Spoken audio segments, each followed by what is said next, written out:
One man's notebook turned a normal office into a crime scene. Okay, I just want to say up front, I genuinely thought it was helpful. I was mortified, proper mortified, 3 days into a new job. Inspired by the kind of story you'd find on Reddit, today's episode features a question, one simple, well-meaning question, asked at precisely the wrong moment, to precisely the wrong person, in front of precisely the wrong audience. Welcome to English Through Stories. I'm Oliver. I'm Jake, and I just want to say up front, I genuinely thought I was being helpful. Like, honestly, that is the worst part. And I'm Sophie, and I am still, to this day, dead mortified. Proper cannot think about it without going red. So, the setting, a mid-sized marketing office, open plan, lots of desks, lots of people, and crucially, very little privacy. Sophie had just started a new job, her first week, and like most people in their first week, she was trying to establish a daily routine. Now, for our learners, a daily routine is the set of things you do regularly, every day, usually in the same order. You wake up, you commute, you arrive at work, you make a coffee, that rhythm of habits. That is your daily routine. And I was dead focused on getting mine right, you know. First impressions and all that. I wanted to seem organized on top of things. I had my commute sorted, I knew where to get my morning coffee, I'd even figured out the best time to clock in. That means to officially arrive and register your start time at work. So I wasn't the last one in, but also not the first, which just looks a bit desperate, doesn't it? Okay, and I need to set the scene here. It was like a Tuesday, Sophie's third day, and I sit 2 desks away from her, yeah. And I had genuinely been watching her daily routine because honestly I was impressed. She was so organized. Like, she'd come in, she'd check her to-do list, she'd prioritize her tasks. That means put them in order of importance. She looked like she completely had it together. I did have it together, I proper did. She had it together, past tense, because Jake, our well-meaning American colleague, decided to open his mouth during what Sophie describes as, and I quote, the single most silent moment of the entire working week. Okay, so every Tuesday at 11, the whole office goes quiet because it's when the director sends out the weekly update email. Everyone just stops. They're all reading. It's this whole thing. And I didn't know this yet. I was fairly new too. I thought it was just like a natural lull. A lull, by the way, means a quiet pause, a moment when activity slows down. I thought it was just a lull. It was not a lull, Jake. It was not a lull. I know that now. So 23 people, all silently reading their emails, not a keyboard click to be heard. And Jake, in this cathedral of quiet, leaned across towards Sophie and asked, Jake, in your own words, please. I leaned over and I said, and again, I want to stress, I was trying to be friendly, I said, loud enough that I now know the entire office heard me. Hey Sophie, do you have a morning routine for the bathroom? Because I've noticed you always get in there around 9:15 and honestly it's blocking my schedule. I wanted to dissolve, right there, into the carpet tiles, just gone, every single head turned, dead slow, like meerkats. 23 pairs of eyes, all on Sophie, who had, for the record, done absolutely nothing wrong. Her daily routine in the bathroom was entirely normal. She would freshen up after her commute, tidy herself after the morning rush. A commute, for our learners, is the journey you make from home to work, often by train, bus, or car. Sophie's commute was 40 minutes on the tube. Anyone would want 5 minutes to freshen up. 42 minutes, actually. 42 minutes on a packed tube, and yes, I like to decompress for 5 minutes in the bathroom when I arrived. Decompress, that means to relax and release stress after something tiring. I needed to decompress. That is a completely normal thing to do. And it is completely normal. I phrased it badly. Like really badly. Because what I meant was I also have a morning routine and I sometimes need the bathroom around that time, and I was just trying to, coordinate. But instead, what came out sounded like I'd been logging her bathroom visits in a spreadsheet. Which is exactly how it sounded, Jake.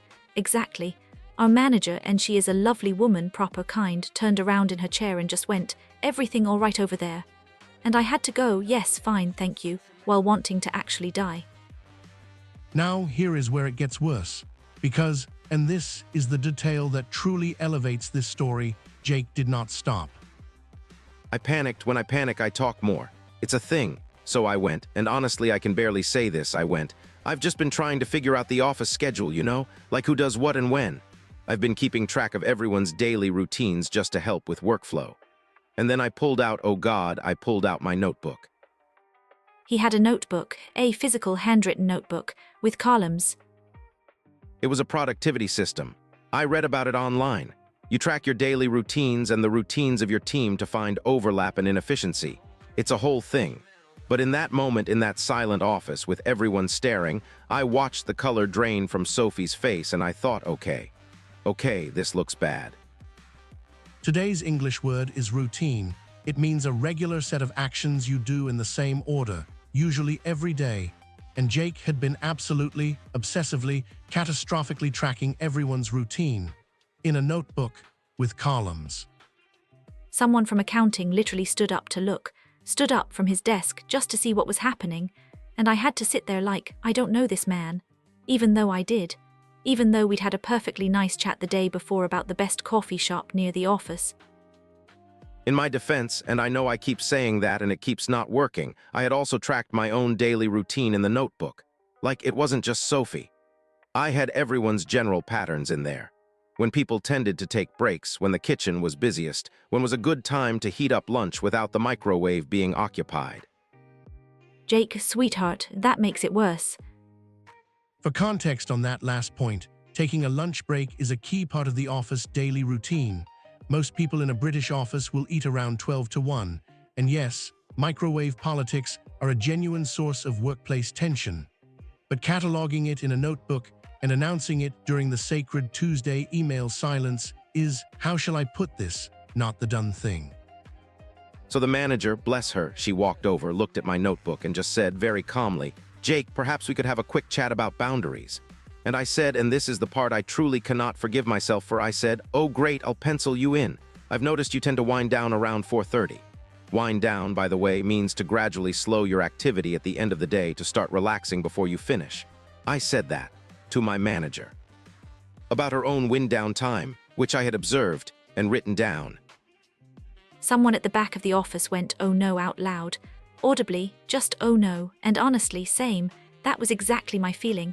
Oh no, I'd known this man for 3 days and my reputation was already gone, just nout left of it. Sophie spent the remainder of that Tuesday keeping her head down. Head down, that means staying focused on your own work, avoiding attention, not drawing notice to yourself. She kept her head down, prioritized her tasks, and did not make eye contact with a single soul until the clock-out time of 5:30. Clock out, as a reminder, is the moment you officially finish your working day and register your departure, the opposite of clocking in. I clocked out at exactly 5:31, 1 minute late, because I had spent 1 minute in the bathroom, briefly, normally, without incident, and I came back out and 2 people were watching the door. Just watching, waiting to see, because of Jake's notebook. Okay, but okay, here is the redemption part, because there is a redemption part. So I felt terrible, right? Genuinely terrible.